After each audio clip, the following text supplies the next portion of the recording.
दिन दहाड़े हुई इस सनसनीखेज डकैती की घटना का मास्टरमाइंड प्रोफेसर के घर गाड़ी धोने का काम करने वाला ही निकला है।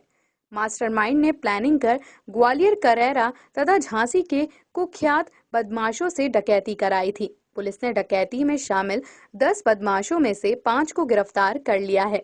शेष की तलाश जारी है। गोलिका मंदिर थाना क्षेत्र के पंचशील नगर में रहने वाले Madhav institute of technology and science के प्रोफेसर शिशिर दीक्षित के घर हथियारबंद बदमाशों ने 6 जून को दिन दहाड़े डकैती कर पुलिस को खुली चुनौती दी थी। बदमाशों ने प्रोफेसर की पत्नी और बेटी को बंधक बनाया, बुजुर्ग मां के साथ मारपीट की और लूटपाट कर भाग गए।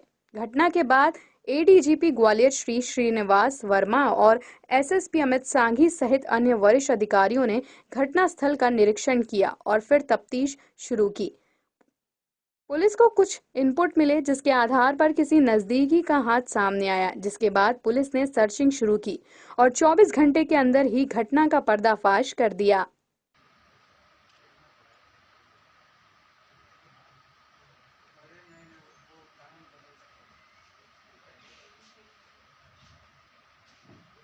जैसे आपको मालूम है,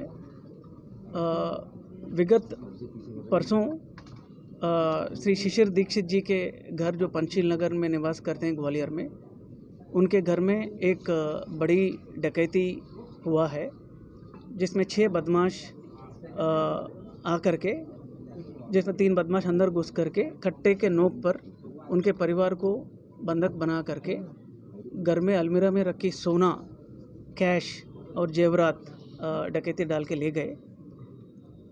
गंभीर घटना होने के नाते तत्काल सभी पुलिस अधिकारीगण मौके पे पहुंचा और हमको जो सुराग इस घटना में जो मिले, एक एक सुराग फॉलो करने के लिए हमने अलग अलग टीमें बनाई और टीमें बना करके टास्किंग की गई, जिसके चलते 24 घंटे के भीतर ही इस घटना को पर्दाफाश करने में पुलिस की कामयाबी मिली।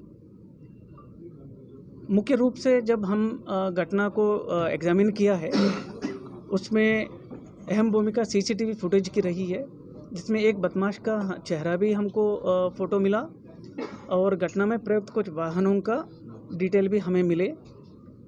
जब हम उसको और तहकीकात की है, घटना में प्रयुक्त एक ऑटो का भी जिक्र हुआ था और ऑटो का पार्ट नंबर भी मिला, जिसके चलते हमने घटना को पर्दाफाश करने में कामयाबी मिली। और घटना के संबंध में अभी तक 5 आरोपी पुलिस के गिरफ्त में है और कुल जो माल गया है सोना लगभग 400 ग्राम के ऊपर के, उसमें अभी लगभग 137 ग्राम का सोना भी बरामद हुआ। घटना में लूटी गई मोबाइल ओरिजिनल वो भी बरामद हुई और कैश भी बरामद हुआ। साथ साथ 5 आरोपी जो गिरफ्तारी की गई है, उसमें 4 अभी ग्वालियर के निवासी है और 1 आरोपी झांसी का है। शेष बचे 5 आरोपी है, उसमें 1 झांसी का आरोपी और 4 शिवपुरी जिले के आरोपी है। 2 बदमाशों का उसमें पूर्व का क्रिमिनल रिकॉर्ड भी है।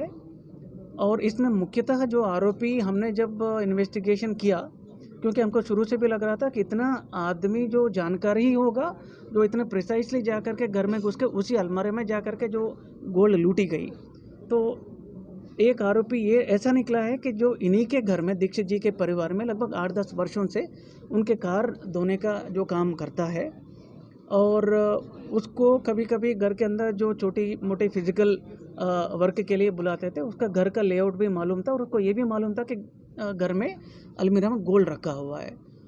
तो उसकी जान पहचान एक झांसी के बदमाश के साथ हुआ था, जो विगत 5 वर्षों से ग्वालियर में निवास करता था। उसका आपराधिक रिकॉर्ड भी है। तो उसने कुछ दिन पहले बोला था कि कुछ काम है तो बता दो, कुछ काम करना है।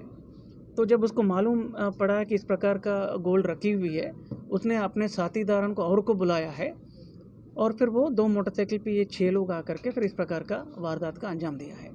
घटना के बाद वो फरार हुए, एक जगह पे बैठ के फिर गोल्ड को डिस्ट्रीब्यूट किया और फिर ग्वालियर से फरार हुए। तो बाकी लोगों को पकड़ा दकड़ी के लिए एक टीम अभी झांसी में ऑलरेडी है और एक टीम शिवपुरी में भी है। तो उम्मीद करेंगे उसमें भी जल्दी से जल्दी कामयाबी मिलेगा। और क्योंकि हमारे पूरे टीम ने दिन रात मेहनत करके इस केस को सॉल्व किया, तो सभी को मेरे तरफ से 30,000 का रिवॉर्ड भी दिया जाएगा। और घटना में जो मेहनत किया सभी अधिकारी और टीम को मैं बहुत बहुत बधाई देता हूं और सभी पत्रकार साथियों को भी बहुत धन्यवाद देता हूं।